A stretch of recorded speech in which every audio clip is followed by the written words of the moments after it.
All right, we are here talking post game, talking Union.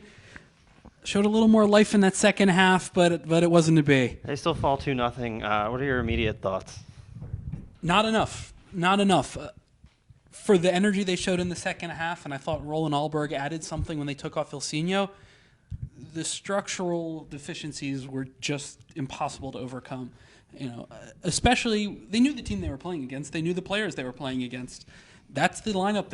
You knew that starting 11, and yet they were completely unprepared. And that's alarming if you're a Union fan to see your team so completely unprepared for this game, because Dallas just had a preseason, Union just had a preseason. It's surprising to see that level of difference between the two. It has to be said that Fabinho at fault on both Dallas goals, a number of other turnovers. With the draft picks that were available, I know we've had a couple of tweets come in asking, should we have taken Brandon Vincent? You can say his name. Are we scared for Fabinho for the rest of the season? At his best, he was just above average. And we were all very excited because compared to what it was before, that was a huge upgrade. He made over a dozen significant errors today. Michael Barrios turned him almost every time he wanted to, got in behind. Fabinho dallied on the ball, got caught in possession, made other than taking a really ugly big slide at someone and getting a yellow card, he made every bad Fabinho mistake you can make. And Taylor Washington isn't ready. You can't go to Taylor Washington in the second game, so you assume he'll be back out there, but man, that was really, really bad stuff from Fabinho, and the whole back line was not ready for this game. Well, let's talk a little bit about the starting lineup. I think there was a couple of surprises in there. I mean, there's been illusions that we might see Ken Tribbett start today, and we did see Ken Tribbett start today. I think there was questions about the right back spot. Ray Gaddis on the bench today. We see Keegan Rosenberry. Anderson is out there over Richie Marquez. Richie Marquez is on the bench. I don't know if he had a knock. I guess Adam Can will find out for us. He's down in Dallas. So let's talk a little bit about that back line. So going across the back line, Anderson just looks like Steven Vittoria. We were promised a lot with him. We were promised height and passing ability and composure, but he was very slow. And when the ball came to him, he was very quick to just lump it in whatever direction he was facing. And if this team is going to improve, that can't be the way it happens. And for all the talk of Ken Tribbett, he just wasn't in this game. I mean, he offered Keegan Rosenberry almost no cover out at the right back slot and just struggled with the flow of the game. He wasn't prepared for his first MLS appearance. So you wonder if Marquez was fully healthy. Would he have been in there? I don't know if he's hurt, but it's surprising that Richie Marquez wasn't in there because he at least has MLS experience compared to these other two. It's harder to talk about Rosenberry. He clearly has talent. He clearly has a technique on the ball that we're not used to seeing in that spot last year. But he got completely overrun. And that's down to the guys in front of him, the guys to his side, his defensive midfielder not being able to cover the ground. He also made a lot of mistakes. He's a rookie in his first game. I mean, I assume you could say, fine, then we give Tribbett and Anderson the benefit of the doubt with it being their first MLS games. But Rosenberry had the skills in moments, but made a lot of errors when it came to reading the game, reading the positioning, and was made to pay for it, and should have been made to pay for it a lot more. But Fabian Castillo's finishing was dreadful. He had a couple breakaways that he missed the target. And it was just really poor finishing. Should have resulted in a 4-5-0 result for Dallas. We talked about the guys on the back line. I think there's 7 debutants today for the Union. Let's talk about some of the other guys that got some time. So Chris Pontius, Roland Alberg comes in the second half. Little cameo from Fabian Herbers. Talk about their performances.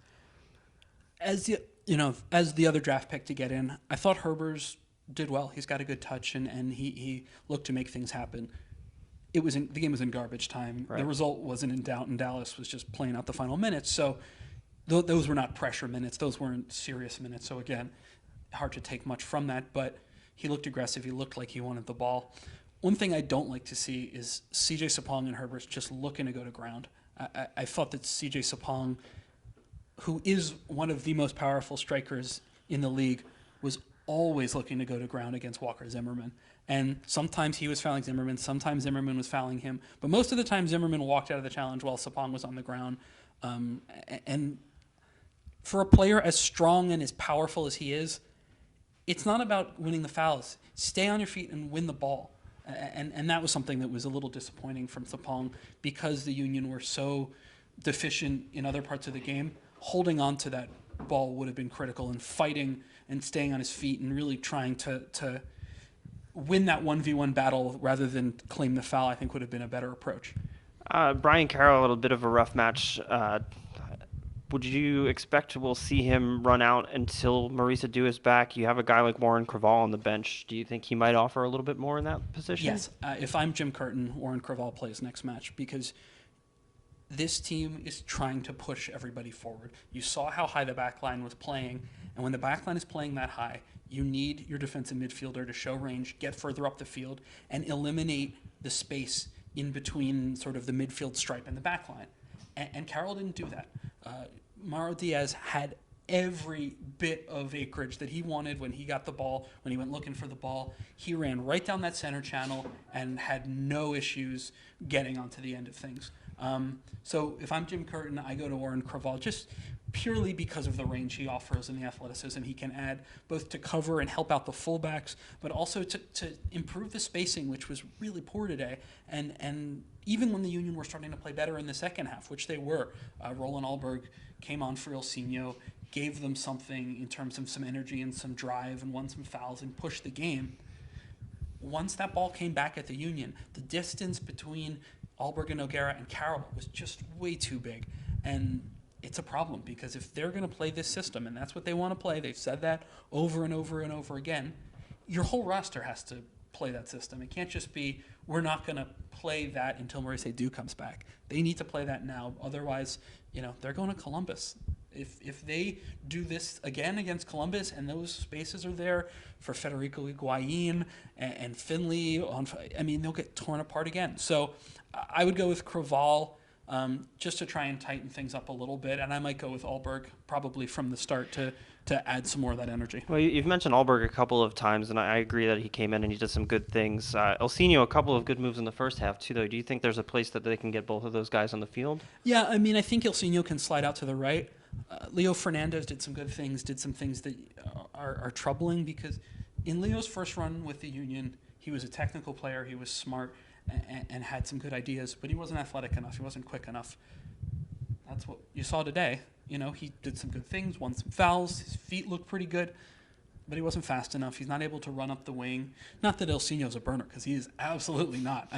You're looking at this Union team lacks speed in a pretty serious way, but Fernandez didn't do anything that makes you say, oh no, he needs to be out there from the opening whistle next week.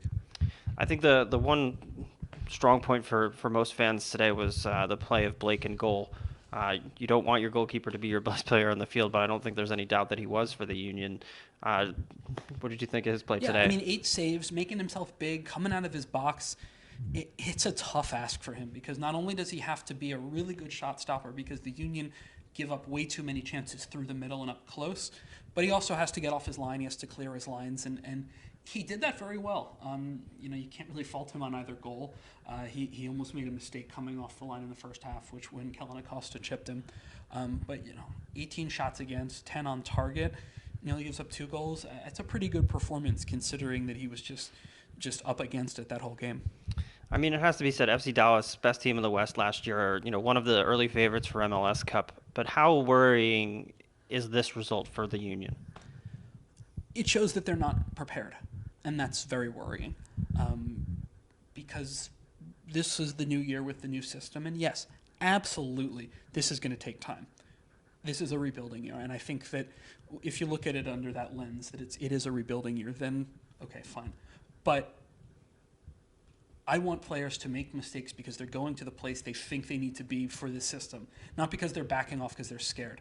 Rosenberry was just running backwards on Castillo and opening up that inside channel for Castillo to cut in and shoot every play. These guys weren't playing like a team that was trying to execute a system and just weren't ready for it. They looked like they were a shambles. And that's a problem because we were told there was a philosophy. And again, this is one game. This is one game. This is one game. I just would have hoped that the players would have been a little better drilled to come out and try to execute what they wanted to do in that first game. I guess we'll learn a little bit more when we hear from Jim Curtin's post-game conference about some players that have knocks maybe, or some choices that he made about the lineup. But let's talk about going forward to Columbus. We've talked a little about who you might see next week. Give me your starting 11 next week against Columbus. Assuming it's hard to tell with the injuries. I heard stress reaction on Maurice Edu. I don't think he's back. So I think you need a defensive midfielder with this system when you're pushing guys forward. So I'm going to put Craval in there with Nogueira and Alberg in the middle of the field. You need that energy in the middle of the field to try and compete with what you're going up against when you're looking at Will Trapp and Tony Tchani and Higuain. You need to match them. So those are the three for me in the middle of the field. Obviously, you go Sapong up top. I think Pontius did enough to earn another start. And for me, honestly, I might go back to Letou. You need some verticality. You need someone to push a little bit. It's hard to say against Columbus because I don't think Leo Fernandez can keep up with whatever left back they're going to throw at him if he's out on the right. You might put Ilsinho out on the right because he possesses a bit more of an attacking threat and scares teams a little bit. That one I guess I'll cop out on, and I'd lean Letou, but maybe Ilsinho out there.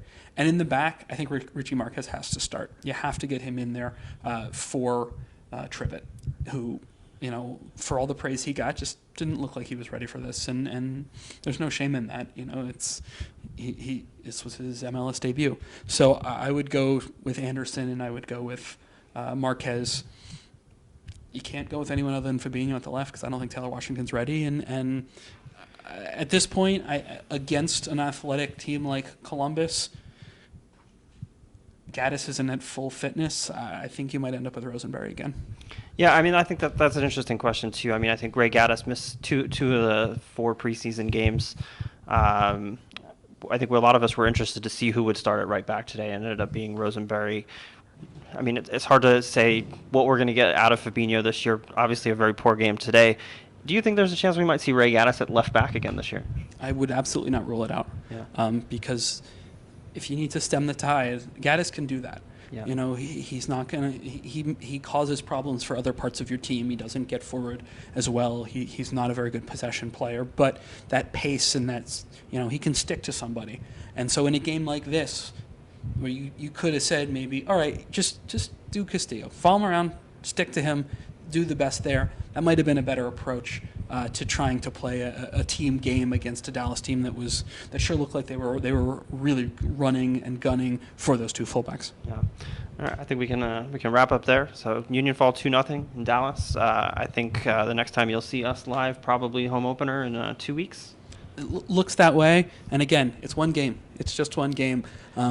It will say a lot how they respond to this in Columbus and who stands up and who really fights back after what is, in all accounts, a very embarrassing opening performance. Thank you very much. Mike Servedio, I'm Eli Perlman Storch. Thanks for watching, and enjoy your week.